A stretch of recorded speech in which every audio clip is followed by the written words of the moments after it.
Pagbasa mula sa aklat ng Henesis.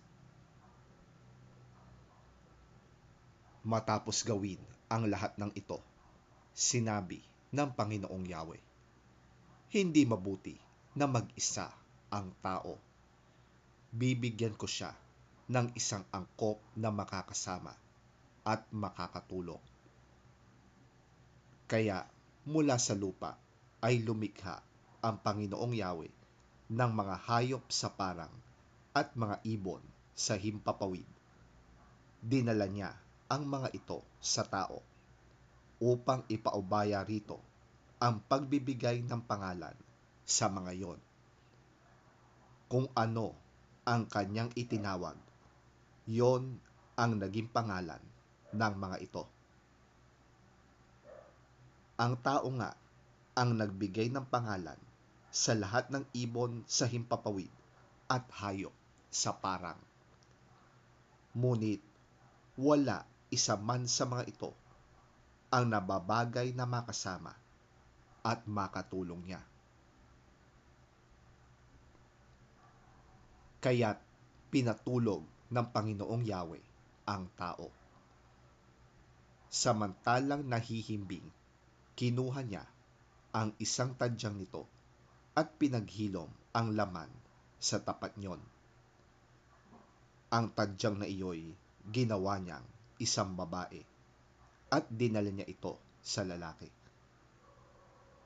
Sinabi ng lalaki, sa wakas, narito ang isang tulad ko, laman ng aking laman, buto ng aking buto. Babae ang itatawag sa kanya, sapagkat sa lalaki siya'y kinuha. Ito ang dahilan kaya iniiwan ng lalaki ang kanyang ama't ina.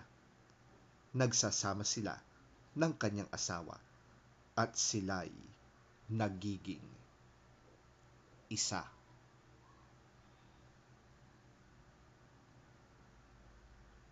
Ang salita ng Diyos. Salamat sa Diyos. Pagbasa mula sa sulat sa mga Hebreo. Subalit, alam nating si Jesus, kahit na sa kaunting panahoy, ginawang mas mababa kaysa mga anghel, ay binigyan ng karangalan at kaluwalhatian dahil sa kanyang kamatayan.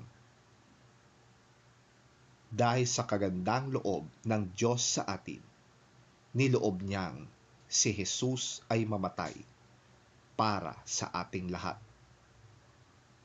Sa pamamagitan ng mga pagtitiis, siya'y ginawang ganap ng Diyos at nang sa gayon ay makapagdala siya ng maraming tao patungo sa kaluwalhatian. Ito'y dapat lamang gawin ng Diyos na lumikha at nangangalaga sa lahat ng bagay, sapagkat si Jesus ang tagapanguna ng kanilang kaligtasan. Si Jesus ang nagpapabanal sa mga tao. Ang kanyang ama at ang ama ng mga taong ito ay iisa. Kaya't hindi niya ikinahihiyang tawagin silang mga kapatid.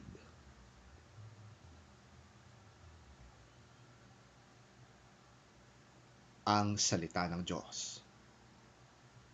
Salamat sa Diyos.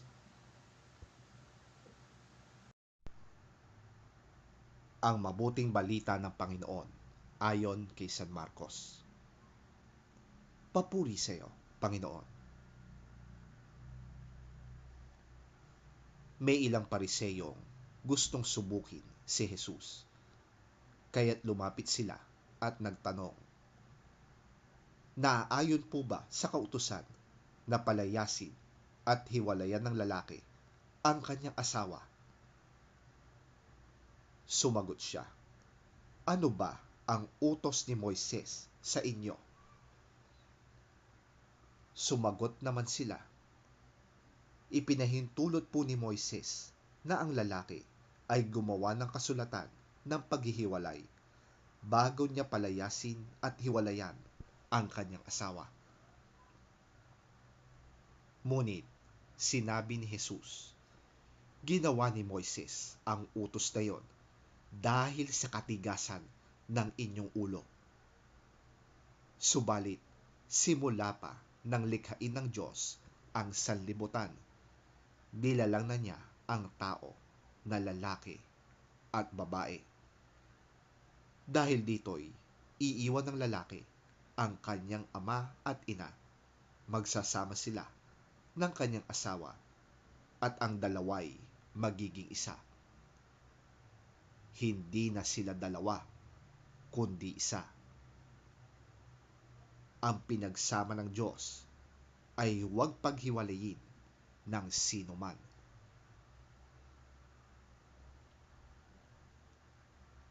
Pagdating sa bahay, ang mga alagad naman ang nagtanong kay Jesus tungkol sa bagay na ito. Sinabi niya sa kanila, kapag pinalayas at hiniwalayan ng isang lalaki ang kanyang asawa at mag-asawa ng iba, siya ay nagkakasala ng pangangalo niya sa kanyang asawa. Gayon din naman, ang babaeng magpalayas at humiwalay sa kanyang asawa at mag-asawa ng iba ay nagkakasala rin ng pangangalo niya. May mga taong nagdala ng mga bata kay Jesus upang hilinging ipatong niya sa mga ito ang kanyang kamay, ngunit pinagalitan sila ng mga alagad.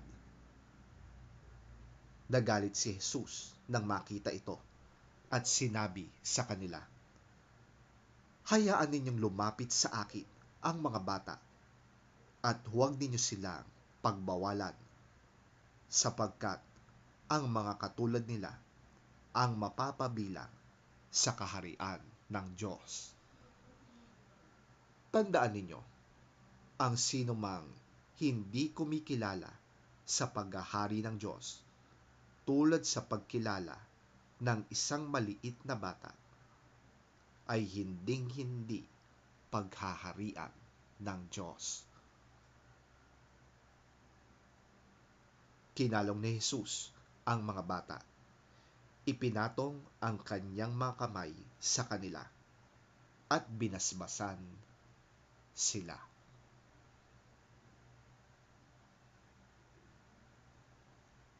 Ang mabuting balita ng ating Panginoon. Pinupuri ka namin, Panginoong Hesukristo. Some Pharisees came and tested him by asking, "Is it lawful for a man to divorce his wife?" "What did Moses command you?" he replied. They said, "Moses permitted a man to write a certificate of divorce and send her away." "It was because your hearts were hard that Moses wrote you this law," Jesus replied. "But at the beginning of creation, God made them male and female. For this reason, a man will leave his father and mother and be united to his wife, and the two will become one flesh. So they are no longer two, but one flesh. Therefore, what God has joined together, let no one separate."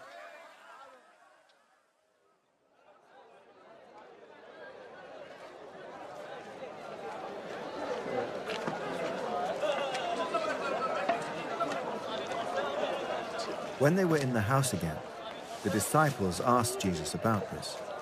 He answered, "Anyone who divorces his wife and marries another woman commits adultery against her. And if she divorces her husband and marries another man, she commits adultery."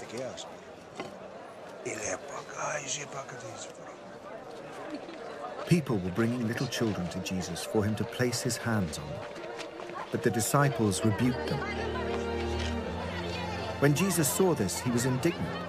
He said to them, "Let the little children come to me, and do not hinder them, for the kingdom of God belongs to such as these.